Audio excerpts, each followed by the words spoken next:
YouTube channel में। तो आइए अच्छी वीडियो स्टार्ट करते हैं। और वीडियो पर स्टार्ट करने के पहले मैं बता देता हूँ, वीडियो बहुत ही महत्वपूर्ण होने वाले हैं। ठीक है, सारे प्रश्न बहुत ही अनिवार्य है, आप लोग वीडियो को ध्यान से देखिएगा। तो आप लोग चैनल बनाए, चैनल सब्सक्राइब कर लीजिए। वीडियो को स्टार्ट करते हैं। तो मूत्र का पीला रंग किसकी मौजूदगी के कारण होता है? तो पित्त या फिर लसीका या फिर कोलेस्ट्रोल या फिर यूरोक्रोम। आपका राइट आंसर है यूरोक्रोम के कारण। ठीक है, उसके बाद है जंग से बचने के लिए लोहे पर जस्ते की परत चढ़ाने को क्या कहते हैं?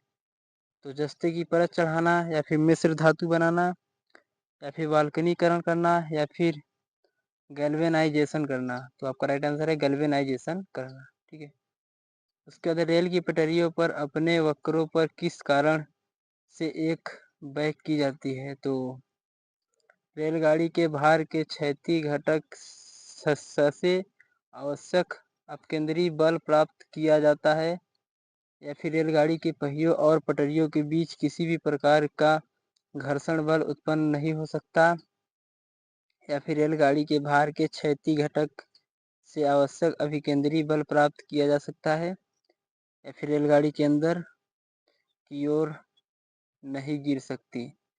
तो आपका राइट आंसर रेलगाड़ी के भार के क्षैतिज घटक के आवश्यक अभिकेंद्री बल प्राप्त किया जा सकता है। ठीक है, तो आपका राइट आंसर है option number 3 is the right answer. ठीक है, उसके बाद है उत्तर प्रदेश का प्रसिद्ध दुधवा नेशनल पार्क निम्नलिखित में से किस जिले में स्थित है? तो पीलीभीत है या फिर वाराणसी या फिर लखीमपुर खीरी या फिर हमीरपुर। तो आपका राइट आंसर है लखीमपुर खीरी। ठीक है, उसके बाद है विमुद्रीकरण का अर्थव्यवस्था पर निम्न में से क्या प्रभाव पड़ा? विमुद्रीकरण का तो महंगाई पर नियंत्रण या फिर डिजिटल ट्रांजेक्शन को बढ़ावा या फिर केवल ए या फिर ए और बी दोनों। तो आपका राइट आंसर है ए और बी दोनों। उसके बाद उत्तर प्रदेश के किस आर्थिक क्षेत्र में सर्वाधिक साक्षरता है? तो केंद्रीय क्षेत्र या फिर बुंदेलखंड क्षेत्र या फिर पूर्वी क्षेत्र या फिर पश्चिमी क्षेत्र। तो आपका राइट आंसर बुंदेलखंड क्षेत्र में। ठीक है, उसके बाद उत्तर प्रदेश में कस्तूरबा गांधी बालिका विश्वविद्यालय योजना कब शुरू की गई? 2001 या फिर 2006 या फिर 2005 या फिर 2004। तो आपका राइट आंसर है 2004 में। ठीक है, उसके बाद उत्तर प्रदेश के प्रथम राज्यपाल कौन थे? तो बीजी रेड्डी या फिर के.एम. मुंशी या फिर सरोजिनी नायडू या फिर बीवी गिरी। तो आपका राइट आंसर है सरोजिनी नायडू। ठीक है, उसके बाद है बताइए कौन सा लोक संगीत दिए गए स्थानों में सम्मिलित नहीं है?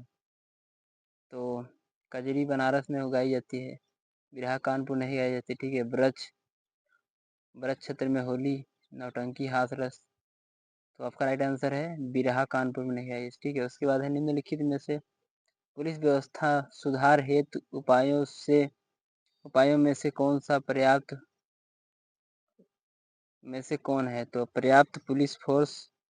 इस प्रश्न को मैं फिर से पढ़ देता हूँ। ठीक है, निम्नलिखित में से पुलिस व्यवस्था में सुधार हेतु श्रेष्ठ उपायों में से कौन है? तो पर्याप्त पुलिस फोर्स की उपलब्धता के लिए सभी रिक्त पदों की पूर्ति करना, या फिर नए पदों का सृजन व यथाशीघ्र नियुक्त, या फिर जनता की समस्याओं के प्रति संवेदनशीलता व मानवीय व्यवहार, या फिर कार्य परिस्थितियों में सुधार, पर्याप्त वेतन की सुविधाएं। तो आपका राइट आंसर है जनता के प्रति समस्याओं के प्रति संवेदनशील और मानवीय। उसके बाद है आपराधिक प्रशासन।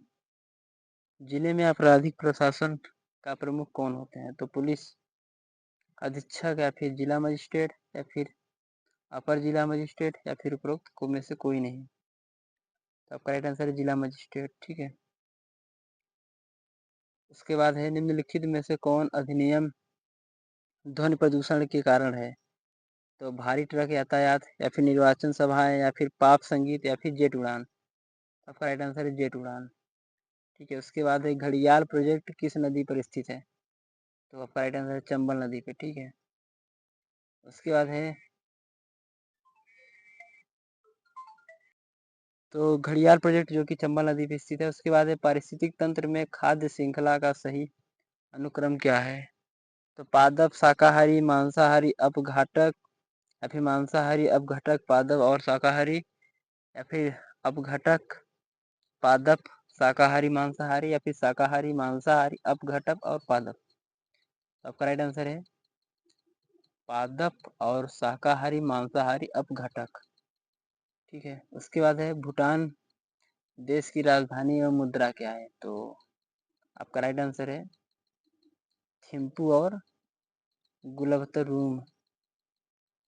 उसके बाद है प्रवासी भारतीय दिवस कब मनाया जाता है?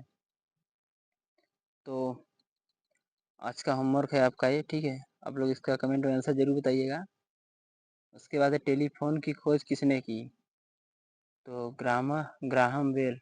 ठीक है। उसके बाद है अगला प्रश्न, भारत और यूएसए के बीच नई दिल्ली में 2+2 वार्ता यानी डायलॉग में दोनों देशों के किन मंत्रियों ने हिस्सा लिया? तो वाणिज्य मंत्री एवं विदेश मंत्री या फिर ऊर्जा मंत्री और रक्षा मंत्री या फिर रक्षा मंत्री और विदेश मंत्री या फिर इनमें से कोई नहीं? तो आपका राइट आंसर रक्षा मंत्री और विदेश मंत्री। ठीक है। इसके बाद किस देश में 2020 में होप नाम का मंगल ग्रह पर मिशन भेजा है? तो आपका राइट आंसर है संयुक्त अरब अमीरात यानी यूएई। ठीक है। तो आज की वीडियो हम खत्म करते हैं, तब तक के लिए जय हिंद।